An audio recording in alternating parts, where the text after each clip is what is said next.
চলুন আজকে আমরা নতুন একটা ট্রিক্স শিখে ফেলি। এখানে দেখতে পারছেন লেয়ারগুলা একটা উপরে একটা নিচে। আমরা যদি এরকম করতে চাই তাহলে আমাদের যা করতে হবে, প্রথমে আমরা এই লেয়ারগুলা সিলেক্ট করে ব্যাকস্পেস চেপে ডিলেট করে দিব।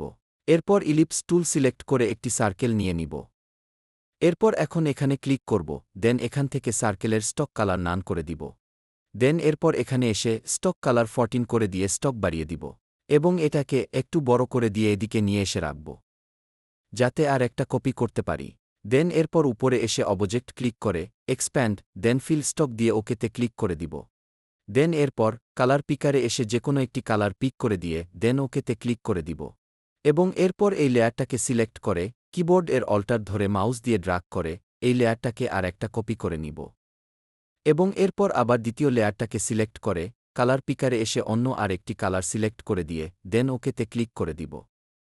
এরপর আবার দুইটা লেয়ারকে একবারে সিলেক্ট করে দিয়ে অবজেক্ট দেন ইন্টারটুইন দেন মেইক করে দিলেই দেন এমন একটি সিলেকশন পেন্সিল হয়ে যাবে।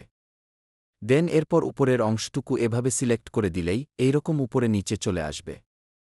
এবং এরপর যদি আবার লেয়ারগুলোর কালার চেঞ্জ করতে চাই তাহলে এখানে লেয়ার অপশনে এসে যে লেয়ারটির কালার চেঞ্জ করতে চাই ওই লেয়ারটি সিলেক্ট করে দেন কালার পিকারে এসে কালার চেঞ্জ করলেই খুব সুন্দরভাবে কালার চেঞ্জ হয়ে যাবে।